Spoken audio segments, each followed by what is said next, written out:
If you're like me, you often confuse reality with cartoon shows. And maybe you're also like me in that you love action figures. And seeing this action figure as an adult in the toy aisle has led a lot of us to have this reaction. Yes? I don't get it. And that question being, who exactly is this toy for? It looks like a toy I might have had as a kid, but it isn't. It's just sort of representing that. And this leads to a larger question of the fact that we're often wanting to get toys that remind us of our childhood, but at the same time, we want the latest and greatest updates to a toy. Welcome to the world of tomorrow!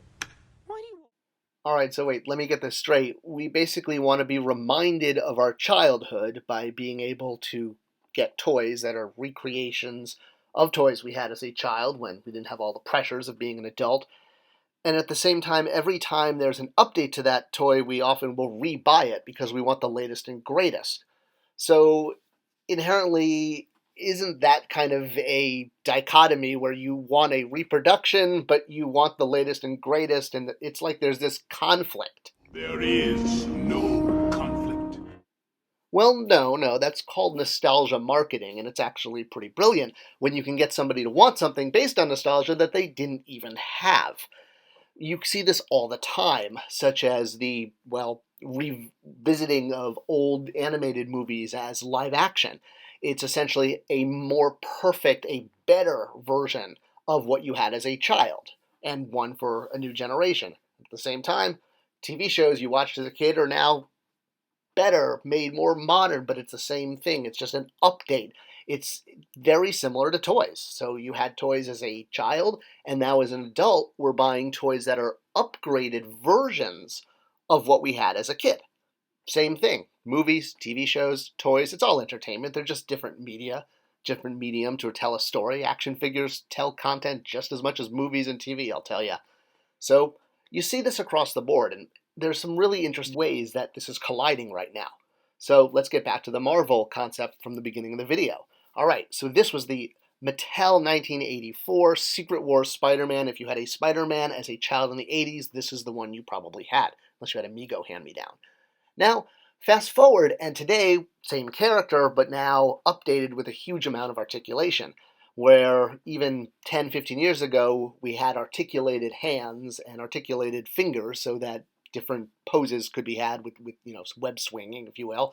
And now that's been updated even more. Now we get actually plug-and-play alternate hands, so we don't have to have uncomely joints sticking out of the wrists, etc., etc. In fact, everything about articulation is getting, remade pegs, which are very prominent in Spider-Man figures, especially because of the arms being red and blue, so whatever color the peg is, it's going to show through no matter what.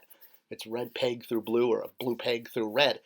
And we're now getting updated figure sculpts with articulation that actually hides the peg. So again, going back 15 years ago to the original Toy Biz 6-inch highly articulated figures like Lord of the Rings and Marvel Legends, looking at what we're getting now are even better updated versions of those. So we're now onto a whole nether generation of forward thinking, forward progress, forward technology, where you can actually have arms and elbows, knees, where you don't see the pin joints. They're completely hidden by the sculpt. And honestly, I completely applaud Hasbro on this. It's so nice to see this at mass retail. In fact, not that it sounds like I'm being paid to plug them, but I'm not. I'm just an excited collector as well. I love that we're getting a new buck, a new full no pin body in the form of this upcoming X-Men wave, where this will be the new buck body for all Marvel Legends figures, although they're getting a little expensive. I'm glad I have most of the ones I want, but hey, for future figures, this old buck that was no pun intended, the Bucky, the Cap Bucky body, was the buck that was used for years and was countless number of figures. But that is actually a perfect way to segue back to the Marvel figures in question, the 3 3/4. So if we've already perfected the figures, why are we going backwards now and making less articulation, less deco, and in a scale that never existed? See, I told you I was going to have the perfect segue. You didn't believe me. This is what we've got. And the reason collectors are questioning this is because it looks like a toy you had as a kid. It even has the Kenner logo on it. Kenner never had the Marvel license in the 80s. Mattel did. If anything, if there was going to be, old vintage packaging, it would have picked up the Secret Wars package, right? I mean, they can absolutely do this. They've got the licenses with Marvel, not with Mattel. Marvel owns the rights to this line look, not Mattel, if you will.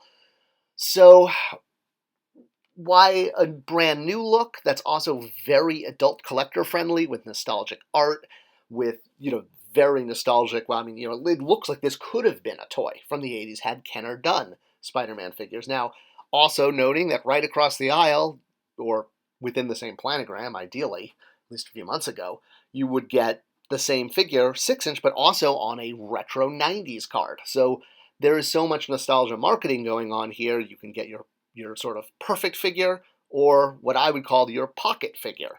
Why have figures with very little articulation, very little deco? Well, for the adult collector, I love it because they make great pocket figures. You can see my video, I'll link it at the end if you want to know more about that.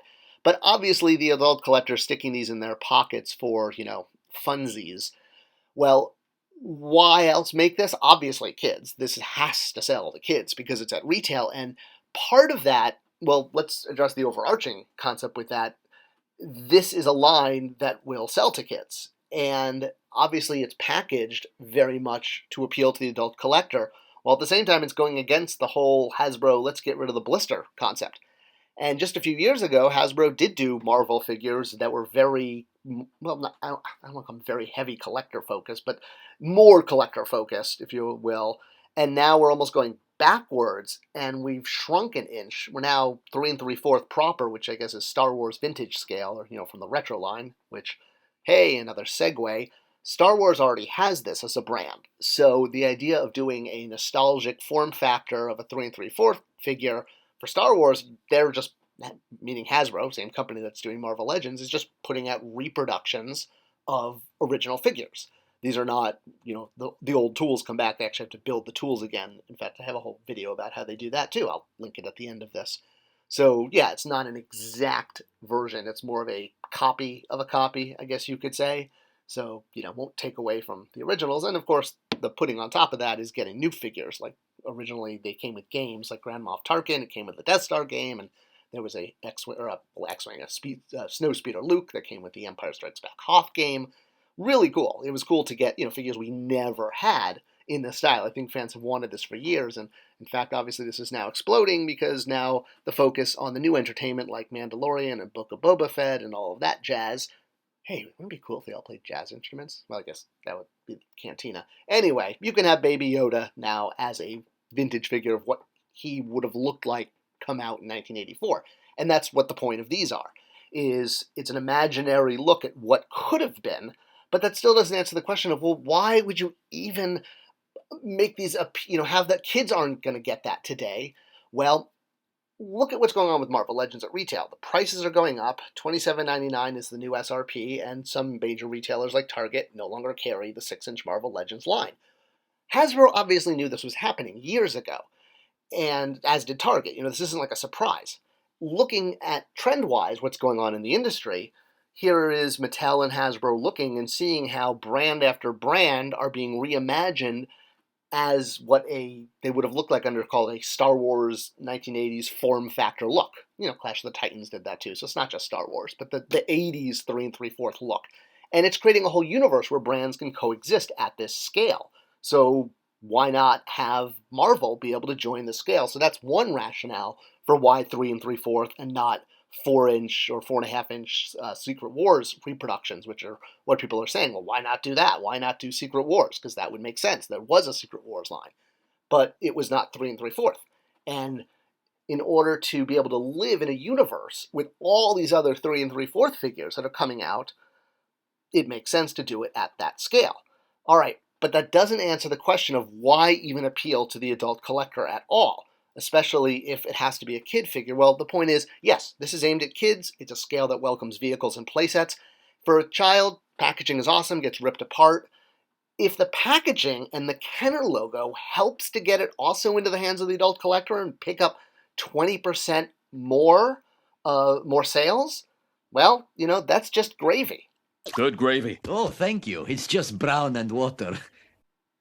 So whereas what was 3 3/4 Star Wars, being the standard scale for, figure and vehicle play, that has now, due to costs, become a 3 inch, 4 inch, or well, no, it's a 2 inch figure, right? 2 inch figure with vehicle play.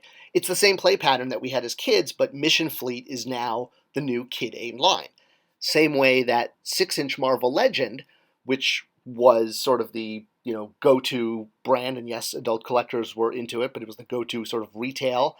Well, now that's 3 3/4. If you notice, it's under the Marvel Legends banner. So from Hasbro's perspective, from the licensor's perspective, Marvel Legends hasn't left retail. It's just changed scale. So if you can do card art and a scale that also appeals to collectors in addition to kids, hey, that's 20% more sales, 20% more revenue. If you don't get that, well, you still got the 80% of kids, and that's where the money is. So that is why. I hope this video answered a look at why a line that never existed is now being nostalgically marketed at us. If you have any other questions, leave them in the comments below. I will definitely check in and comment back. Thanks for sharing this video, and I'll see you guys in the comments section and in the next video.